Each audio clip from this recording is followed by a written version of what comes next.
Questão 33 de O Livro dos Espíritos, parte 1 das Causas Primárias. Capítulo 2. Elementos gerais do universo, propriedades da matéria. Kardec pergunta aos espíritos: a mesma matéria elementar é suscetível de experimentar todas as modificações e de adquirir todas as propriedades? Os espíritos respondem: sim, e é isso o que deve entender quando dizemos que tudo está em tudo. Kardec comenta: o oxigênio, o hidrogênio, o azoto, o carbono e todos os corpos que consideremos simples são meras modificações de uma substância primitiva, na impossibilidade em que ainda nos achamos de remontar, a não ser pelo pensamento, a esta matéria primitiva. Estes corpos são para nós verdadeiros elementos e podemos, sem maiores consequências, tê-los como tais até a nova ordem. Nota: este princípio explica o fenômeno conhecido de todos os magnetizadores e que consiste em dar-se, pela ação da vontade, a uma substância qualquer, a água, por exemplo, propriedades muito diversas, um gosto determinado e até as qualidades ativas de outras substâncias, desde que não há mais de um elemento primitivo e que as propriedades dos diferentes corpos são apenas modificações desse elemento. O que se segue é que a mais inofensiva substância tem o mesmo princípio que a mais deletéria.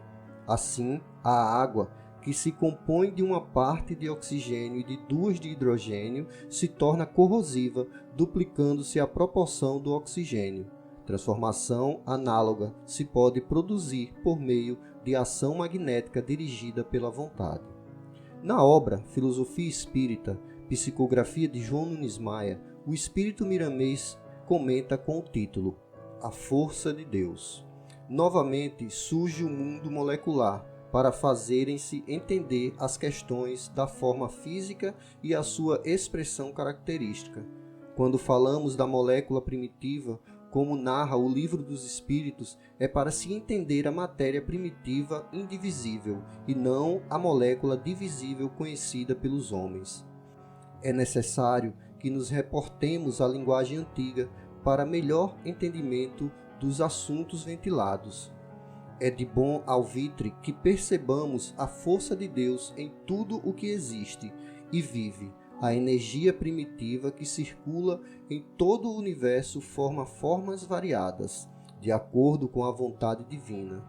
Já começa a modificar-se ao desprender da forma geradora, e os Espíritos do Senhor, conhecedores da ciência eterna, trabalham em todas as operações da alta e baixa vibração da molécula primitiva, para que esta obedeça a todas as mutações que correspondem à vontade dominante, no grande laboratório da natureza.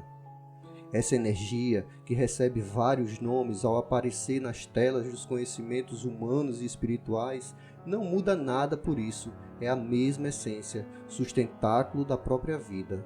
No Oriente, os chineses já chamam de força Qi e os indianos de prana.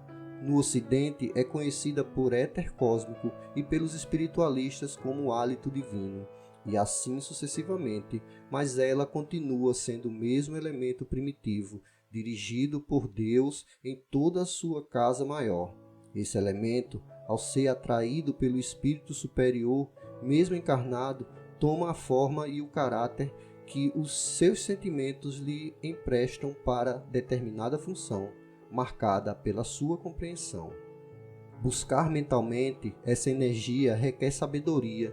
Familiarizar-se com essa energia divina é uma grande responsabilidade, porque ela pode nos servir para a tranquilidade da consciência, bem como marcar em nossos caminhos duras provas. Eis que porque devemos usá-la na mais completa harmonia com Jesus Cristo.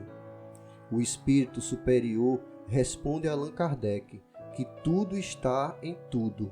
Ele sintetizou a mais profunda sabedoria nesta curta frase. As diferenças estão nas mutações operadas pela vontade, ambiente e vibrações, sendo o mesmo alicerce primitivo, que denominamos força de Deus. Não existe erro na esquematização do Senhor. A harmonia é a tônica da vida. Quando descobrimos os caminhos dessa serenidade, respeitando todas as leis de Deus, desaparecem dos nossos roteiros os problemas, os infortúnios e as dores, e começamos a andar como pés firmes dentro do paraíso, onde a paz e a felicidade formam o clima comum de todos os seus habitantes. Recebemos sempre o que merecemos. Quem conhece a bondade de Deus não desconhece esta máxima. É bom e racional que devamos fazer por merecer as bênçãos do Senhor, ou então que assimilemos essas bênçãos que caem sobre os homens, como os raios do sol, dependendo de cada criatura aproveitá-las na qualidade de estudante da verdade. Se queremos entender a força de Deus e o movimento dela oriundo, que dá todas as características às moléculas primitivas, ao se comporem e desfazerem em formas infinitas na grande sequência eterna, que desperta a luz em tudo que existe e se move dentro da criação, voltemos os olhos e o coração à escola de Cristo. Sem ela, dificilmente entenderemos os nossos deveres para que possamos cooperar, mesmo dentro dos nossos limitados recursos. Se ainda sentimos dificuldade em perdoar o nosso irmão, que porventura nos ofende, se ainda alimentamos o orgulho e o egoísmo há milênios em nossos corações, se ainda desconhecemos os valores da caridade e do amor a Deus e ao próximo, como conhecer os segredos profundos da natureza de Deus? Beijemos a terra com gratidão e humildade pelo que ela tem feito por nós, para depois elevar os olhos aos céus, cantando louvores na orquestração vivencial, e neste ambiente de luz a consciência nos facilitará meios de dialogar com a inteligência superior.